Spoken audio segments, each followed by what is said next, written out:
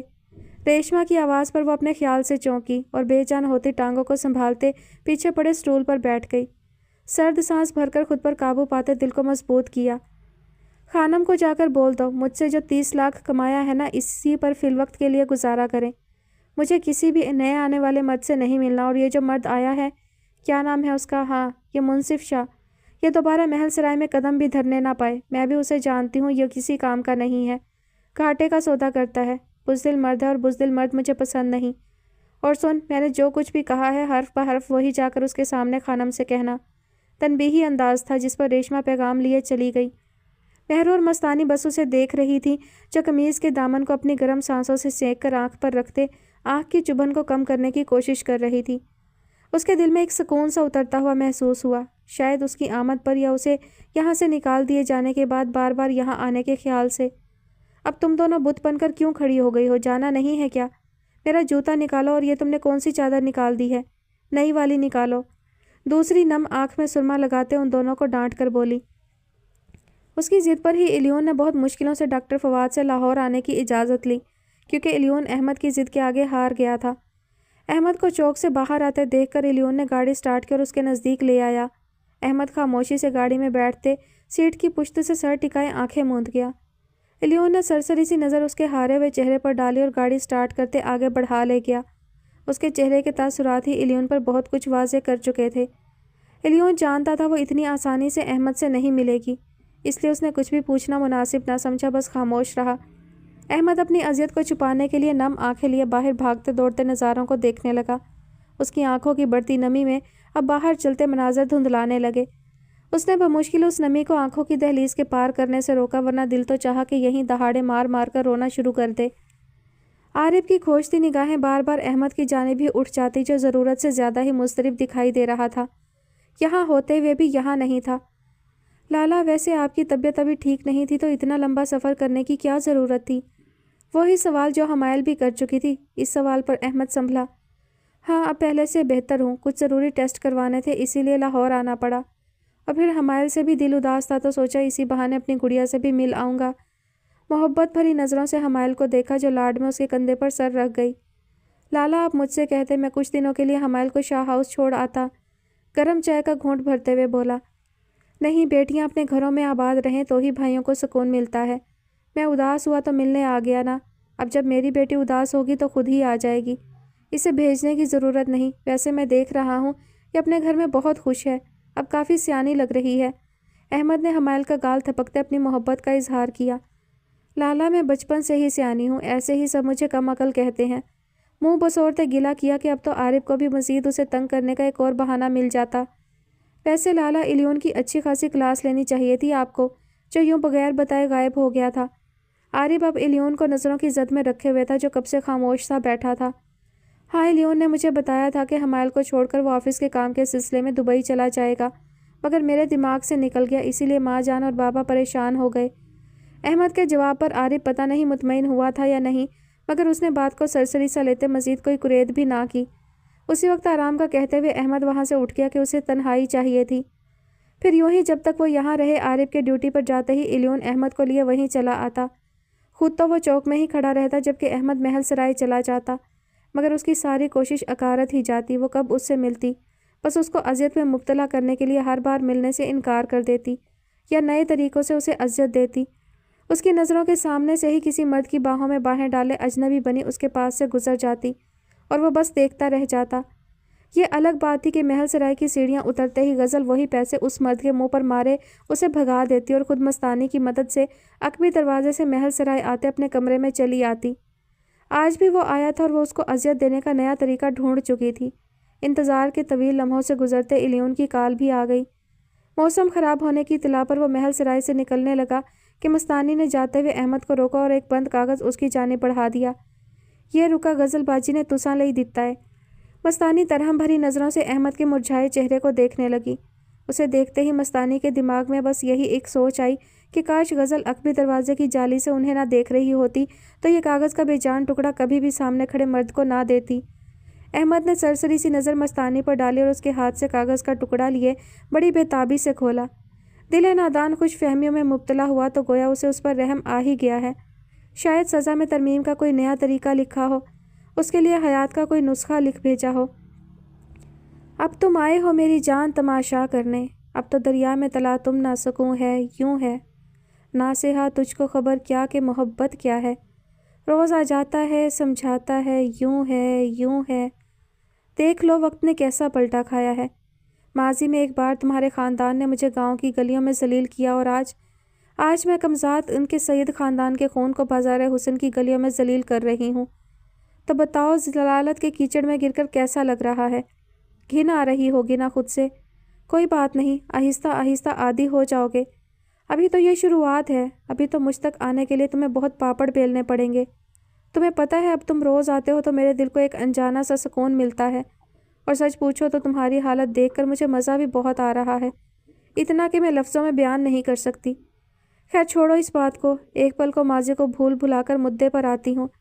آج بھی میرے دل نے مجھ سے بغاوت کر دی۔ تمہارے معاملے میں ہمیشہ ہی ایسی رہی ہوں، مجھے اپنی ہی کہی گئی باتوں میں رد و بدل کرنا پڑتا ہے۔ کیا کروں، پرانی واقفیت ہے نا مالک اور نوکر کی، شاید اسی لیے۔ آج یوں ہی بیٹھے بٹھائے مجھے ایک خیال سا آیا کہ تمہیں ایک اور موقع دے کر آزما لیتی ہوں۔ ہاں دیکھ لو، ایک سخیاری طوائف کی سخاوت، پھر سے موقع دے رہی ہوں۔ چلو تمام رنجشوں کو بھلاتے ہم دوستی کر لیتے ہیں۔ اب میں تم سے صرف ایک قدم کی دوری پر کھڑی ہوں، اب تم سے دور نہیں بھاگوں گی، اسی لیے اپنا ہاتھ بڑھا کر تھام لو میرا ہاتھ۔